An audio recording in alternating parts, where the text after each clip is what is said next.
Because we live in a society that encourages narcissistic traits, that encourages toxic behavior, that encourages people to be some of the worst versions of themselves, we must understand as godly people that we are the last stand and the main spiritual defense when it comes to the future generations.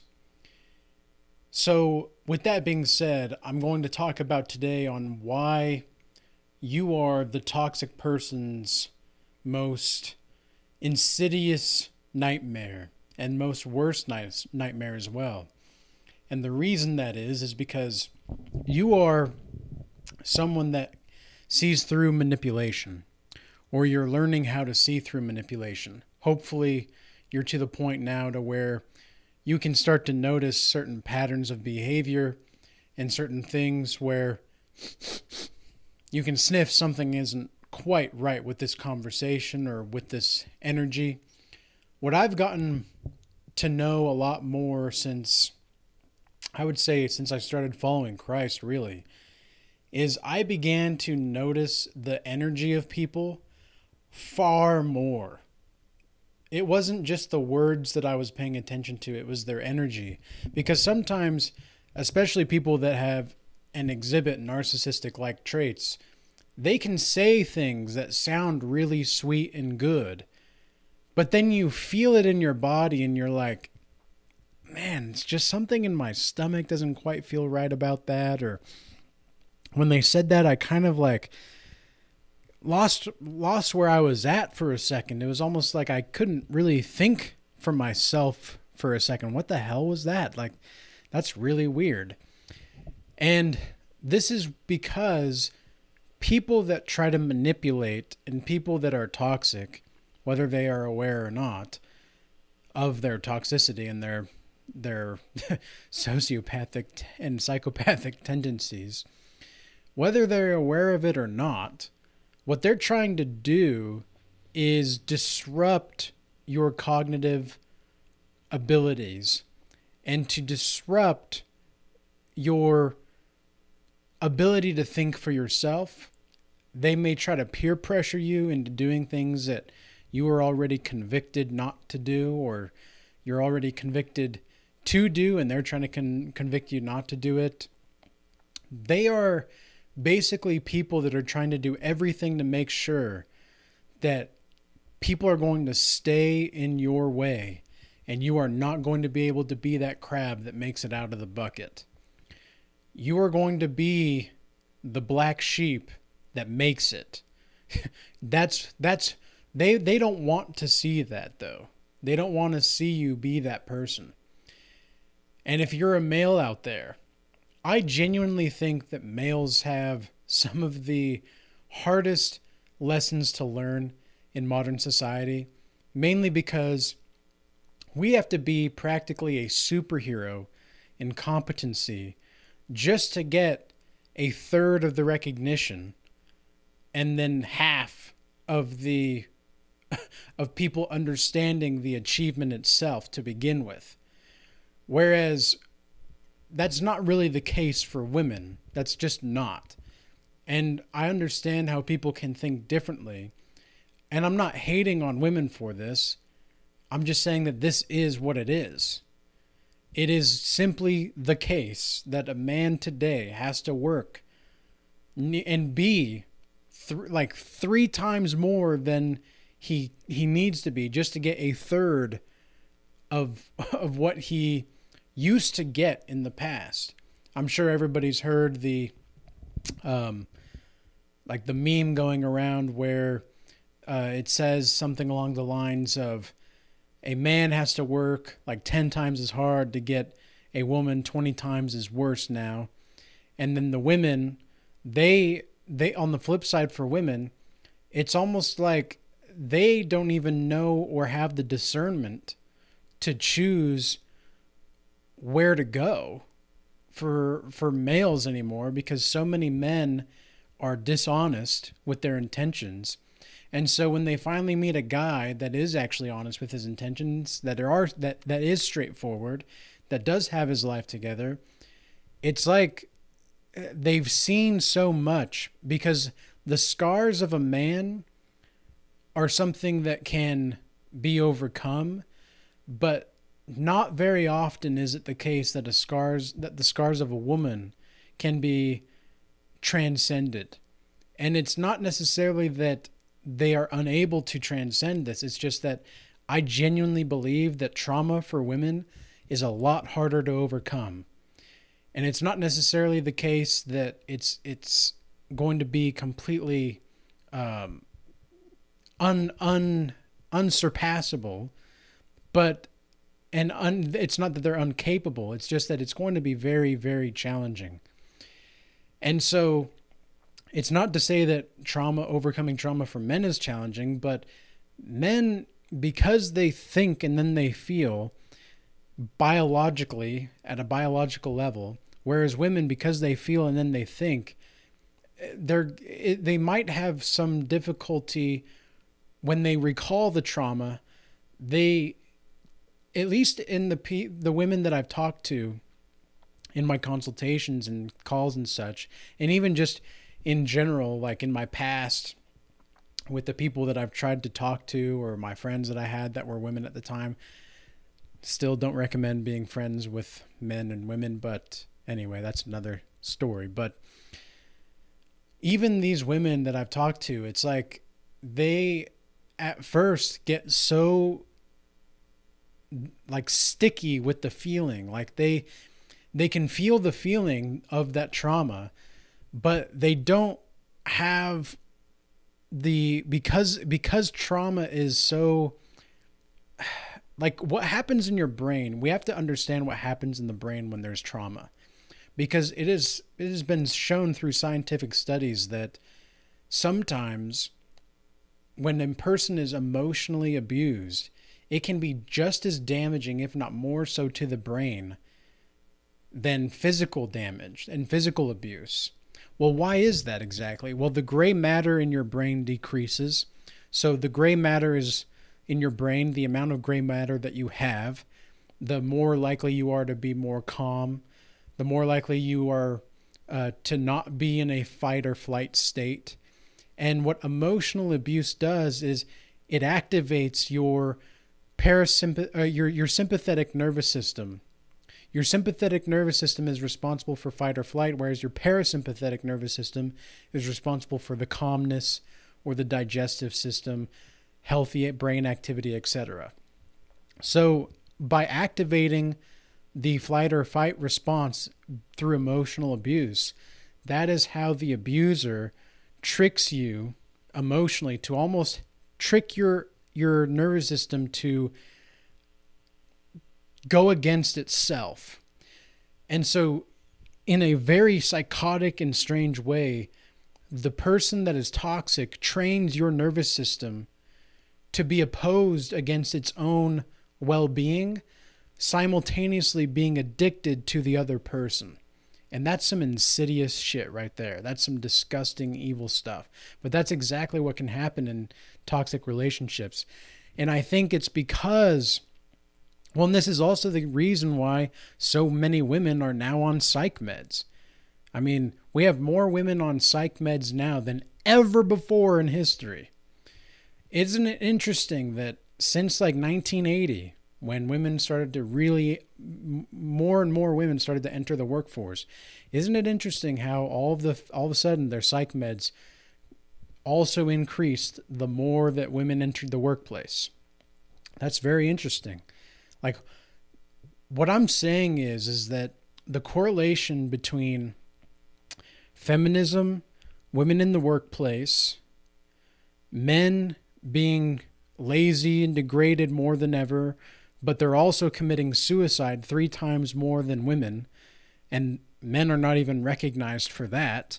I mean, mental health for men is really something to take a look at.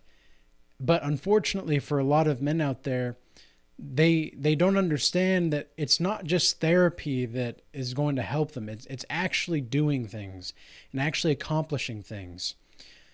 women are going to need therapy way more than men. And the reason that is because women see emotional connection, shared vibes and experiences through social contact as a way to relieve suffering or pain. And they can get a certain kind of release in hormones that men don't necessarily get when they have that kind of social communication. For example, men do not release oxytocin when they engage in sexual activities. This is one of the reasons why men can love a woman and still cheat and not love the woman that he cheats with and goes back. Is it right? Hell no, that's not right at all. But that's the reason why he can still do that kind of thing. Whereas women, every time they have sex, they release oxytocin. And so they create an extra bond of love, because oxytocin is the love hormone, right? So they create a hormonal bond to the men that they're sleeping with, whether they are aware of this or not. And this is one of the reasons why promiscuity for women is so damaging to their nervous system and to their psychological well-being. And this is one of the other reasons why, after you see all of the promiscuous behavior, women in their 30s or 40s now all of a sudden regretting their promiscuous past because, well, number one, men don't take them seriously, and number two, like the possibilities for having a family is super low, etc., etc. I mean, the list goes on. So now we are encouraging people, and actually, before I continue on, I want to read a scripture from Romans 10:3-4. This says, "For they, being ignorant of God's righteousness and going about to establish their own righteousness, have not submitted themselves unto God. For Christ is the end of the law for righteousness to everyone that believeth." What I'm getting from this verse is, men and women alike, we must cut out people that are dead ends. This is why we have to take our lives more seriously. We've got to start asking the right questions. We've got to actually know what the right questions are to ask. And we've got to actually establish some kind of accord in which we are operating in our being so that we can live to our fullest potential. Something that I was thinking about today, I went to the store to get some groceries. And as I was going out of the store and I was starting to back out in my car, there was a man and his child going around the corner, and I had stopped and waited for them to pass. And the child subliminally communicated with me. She did this. This was a little girl. She probably was like 4 or 5 years old, and she did this. She and she kept going, and she was just subliminally acknowledging that, like, yes, we are here. This is going forward. This is going where it needs to go. Thank you for stopping. Like, she communicated so much in just that little bit. And the man and I looked at each other and we kind of had a little laugh. And then we kept it going and kept it moving. And after I thought about this experience, I don't know what made me think about this exactly, but it was almost like, I guess I don't know if it was his child. It could have been his grandchild. But anyway, that's not really the point. The point is as I was going back home and I was driving back home, I was thinking to myself, that's really the way to live life. To have the wisdom of an old person that has been through a lot of experiences, but also the spirit of a child and having that childlike innocence. If you can combine and fuse those two kinds of qualities, man, you're going to live a fulfilled life in some way, shape, or form, because you accept things as they are.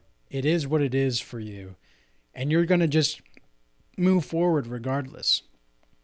And so this is one of the other reasons why it's so important to just cut the toxic people out And, sometimes men and women alike can put on this act of being overly complimentary or overly praising. Like I've seen men communicate with women and, they're praising her.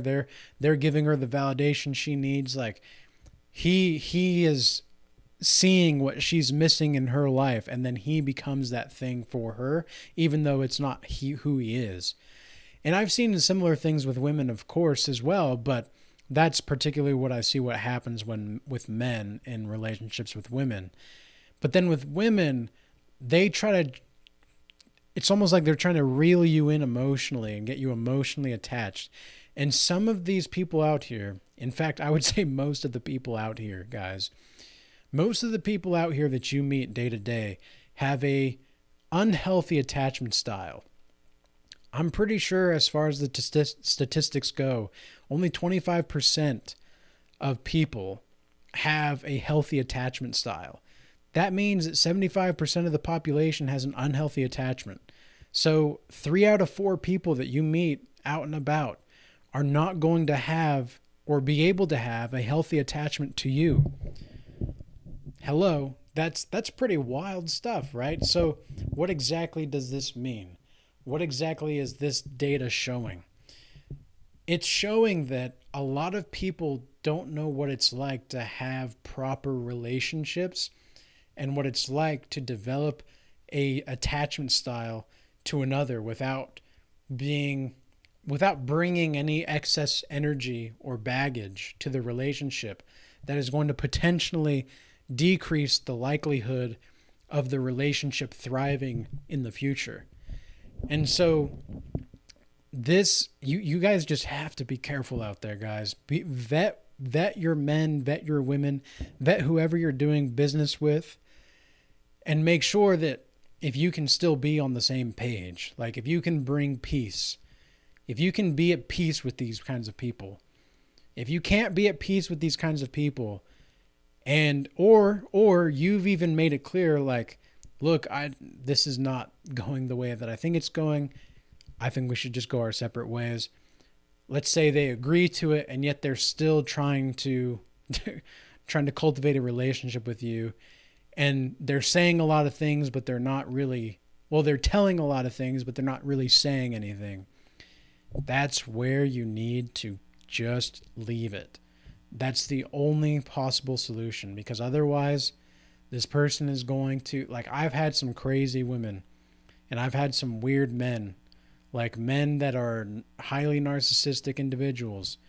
They just try to come back into my life because they're seeing that I'm doing good and they want some of the business that I've got. Whereas with women, now that they see that I've built myself into a certain caliber of man, and I'm not even super high status or anything like that. I'm just being me. I'm just being who I am. I'm emotionally stable. I'm competent. I'm confident. I'm intelligent. And I'm not saying this to brag or anything, but it's like I know I am these things because I look out and I can see where I stand. I know where I stand, but I also am aware of where other people stand with me and where I stand with them. This is not to say like anything arrogant or anything like that. It's just the case that you must be this kind of person in order to qualify in the real world and be a person of some kind of influence. I would not have the kind of success that I've had today. And I'm just getting started, right? I'm just getting going. I'm just beginning. Now that I've completed my healing it took me a few years of really hard dedication to complete my healing. And really everything changed when I started to follow Christ. It was as if because I started following Christ over 2 years ago now. And it was almost as if as I made the decision to follow Christ, even though I wasn't really looking for Christ at the time, but I knew that there was something bigger going on. And when I finally just surrendered to well, I didn't really know what I was surrendering to at the time. I just knew that I was lost. I knew where I wanted to go. It was like I was in the forest of time, and I knew where I needed to go in the forest, but I didn't know how to get there. And so I just kind of like, metaphorically speaking, I sat down on a rock and I just let go of everything that I needed or wanted. I just completely let go. And then that's how Christ came into my life. And Jesus was there. Jesus, I don't say I found Jesus. I say Jesus found me. Because he already created me. But it was almost like I was rekindling the connection and relationship. And that was a beautiful thing. It was a very beautiful thing. And ever since then, that's when things really started to change. And so I also encourage you guys to just listen to God. You don't have to necessarily read any specific scripture to have a close connection to God. Of course, scriptures help, but like ultimately, are you going to worship the Bible, or are you going to worship the God? And that's what these toxic people don't know what it's like. They have all different kinds of trauma. They even may be claiming to be followers of Jesus or any other kind of religion out there, but they can be very rigid in their ways. And that's not the way of God. God is very open. Of course, we all have limitations, but we also have a mindset of limitlessness. And with that being said, I hope this message was useful and insightful. And until next time, peace be with you.